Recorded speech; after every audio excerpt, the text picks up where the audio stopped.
What's going on, everybody? Welcome to G Might As Well podcast. And as we jump into week 14 of the 2018 NFL season, it was an unbelievable day of football. We're going to go right into it with the Jets and the Bills. I don't know if you guys realize this, but Josh Allen broke Michael Vick's record for the most rush yards in a season. And I don't think anybody ever predicted that. Ultimately, the Jets were able to win this game. Last second was like high class, very, very good play at the end of the game. Nobody really cares, though, because neither one of these teams are going to be doing anything. But it was very exciting to see both of them play hard. You always want to see a game where the teams are playing hard. But when you know that both teams are it doesn't really matter what they're doing, that kind of adds something to it also, because it doesn't matter. Like, both of these guys are going to be home with us watching the playoffs. So it's like, what are we really doing right now? So this wasn't really an enticing game, but it turned out to be very, very exciting, man. And I do like that Josh Allen dude, man. I really am starting to enjoy watching him play. Ever since he beat on Jalen Ramsey after all that trash talk, I kind of liked him. So really, really good game. Doesn't really matter. They're both 4-9. They both are going to get taken care of by the Patriots, even though the Patriots had a shocking loss today, which we'll get to in a second. Neither one of these guys are really going to do anything. The Panthers and the Browns. Cam Newton, once again, was able to do stuff that I didn't think people see. When I talk about Cam Newton, people say that I'm too hard on him. Like, bro, you put too much pressure on the guy. Give him a chance. I think this guy is one of the most talented specimens at quarterback that I've ever seen. I also think that he still doesn't understand in certain cases he has to make better decisions. Like, you just can't do things like what he was doing throughout this game. And obviously, the Cleveland Browns played a hellacious game. Defense was rocking. You know what I'm saying? Baker Mayfield is out there doing his thing. Jarvis Landry's making ridiculous catches. That team is unbelievable since Hugh Jackson, left.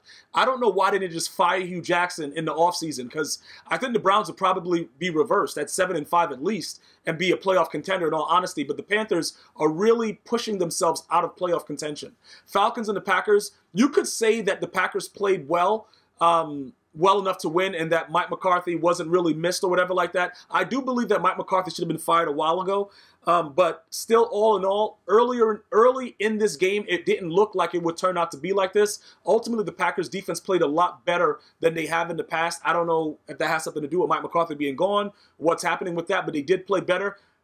Matt Ryan sucks. That's it. Colts and the Texans. This was a huge win for the Colts, man. Jadeveon Clowney going off sides at the last second, man, cost them the game.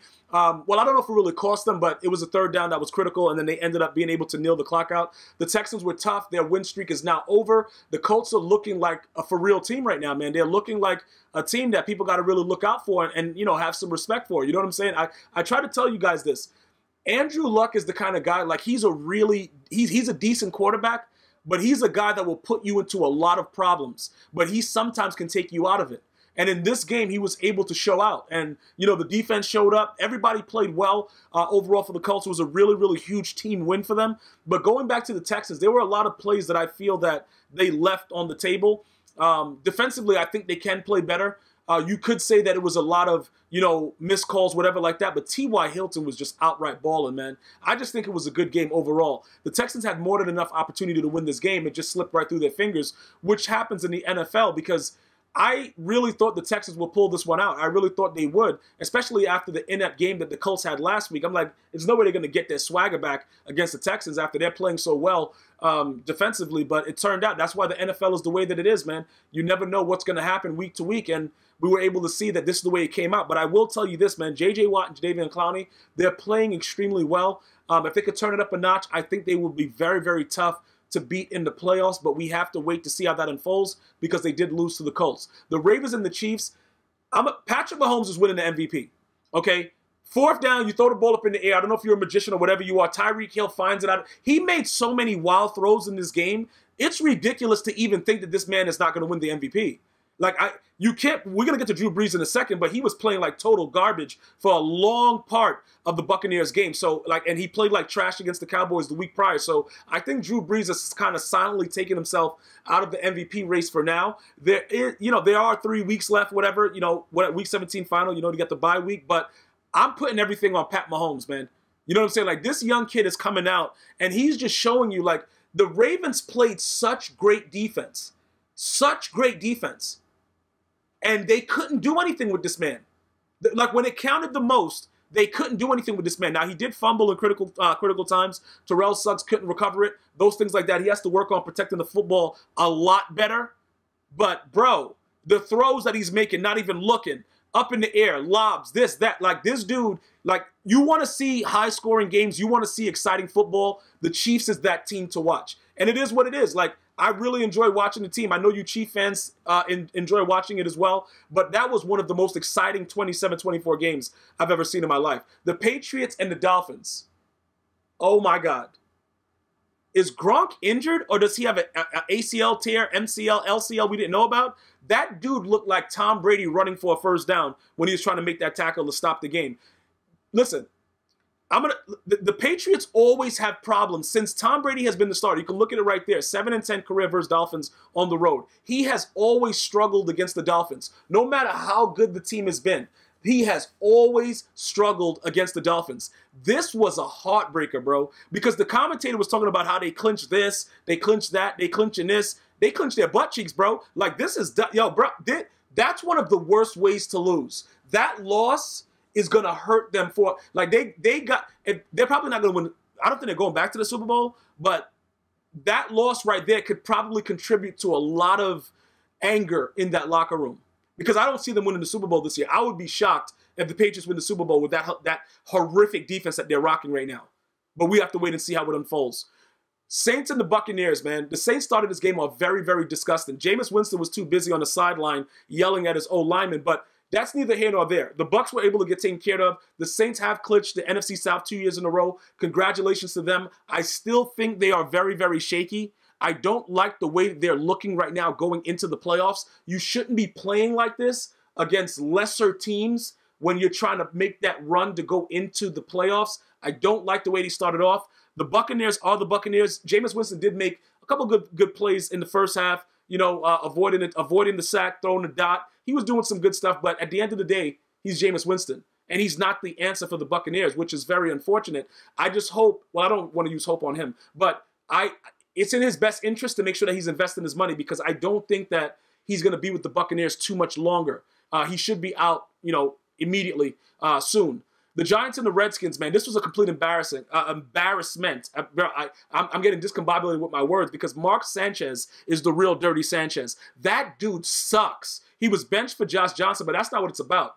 Saquon Barkley with the most TDs by a rookie in a season in team history with 13. He goes past OBJ with the 12. OBJ sat out this game, by the way. But overall, the Giants just destroyed the Redskins. The Redskins are a joke. I told you guys already that the Dallas Cowboys were going to win the division once Alex Smith went down anyway, and I'm not looking back from that. Pretty much, we're going to get to that Dallas Cowboy Philly game in OT in a second, but the Redskins, they suck, man. They're a terrible team. Bengals and the Chargers. This game came down to the wire. The Bengals, poor clock management, wasn't able to get off a final play. The Chargers are still winning games. Joe Mixon looked really, really good. 130 yards, scrimmage yards, and a TD. But keep in mind, Melvin Gordon is not playing in these games. Melvin Gordon is a top-tier running back, and Phillip Rivers is doing this without him. I'm trying to tell guys, look, bro, the dude doesn't have any rings, and I really feel bad for him, you know, because obviously Eli Manning and Ben Roethlisberger have two, but Phillip Rivers really got the short end of the stick with it because he's such a talented quarterback, man,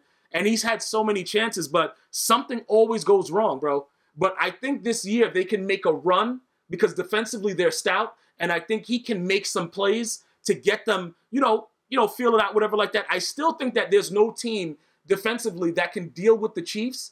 And I don't think that Kareem Hunt is really going to affect them too much because the running backs that came in for them, West and all those guys that were out there, they were handling their business. So we got to wait to see how that works. But again, the Chargers look for real, man. They look for real. So we got to wait to see what's happening. The Bengals, bro, you serious right now? You know what I'm saying, bro? Marvin Lewis is your coach. Broncos and the 49ers. This was disgusting. I wasn't expecting the Broncos to lose this game. This was a disgusting loss. The 49ers, bro, this dude Kittle almost took Shannon Sharp's record against the team that Shannon Sharp had the record for. Like, bro, this guy Kittle in bits, bro. George Kittle was going wild. I can't believe he didn't get the record.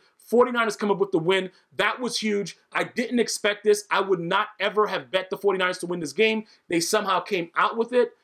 I don't know what to say, man. The NFL is dangerous, bro. The NFL is very, very dangerous. A lot of you guys that bet this game probably sleeping out, outside tonight. Like, this was really, really bad. But at the end of the day, you got to give credit where credit's due. The 49ers came out. They played with pride. They showed up. They made key plays when it was necessary.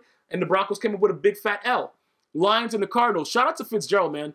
Most receptions with a single team in NFL history. He did pass Jerry Rice with the 49ers. Keep in mind that Jerry Rice did go to the Raiders and have more catches, but this is catches to the specific team. Larry Fitzgerald is a consummate professional. I can't wait to see him in the Hall of Fame because all he has done is be professional with the ups and downs of this team when it's been absolutely terrible. The Lions came in, did what they had to do. Darius Slay is still a top corner in this league. You saw the pick six. You see that this guy can play defense. What do you want your defense to do when Matthew Stafford is on the other side of the football? He is arguably one of the most overrated and disgusting quarterbacks in the league. Matthew Stafford sucks. If you weren't getting my gist of where I was going with that. Steelers and the Raiders. Mike Tomlin might get fired soon. And I've been saying this for a while, but he might actually get fired soon. And I know the kicker, you want to get rid of him, you want to cut him. I do too. I think the guy sucks, but this game shouldn't have been close. John Gruden was so happy that I was happy for him at the end of this game. He was like raging, going wild with the fans and everything like that. The Raider fans deserve it, but the Steelers have to win this game, if that makes sense. You know what I'm saying? Like, this is the playoff time to get ready for the playoffs. You can't be losing games like this. Like everybody's beating the Raiders. It's like the Village, bro. It's like the girl that's the Village Bicycle. Everybody's at a ride.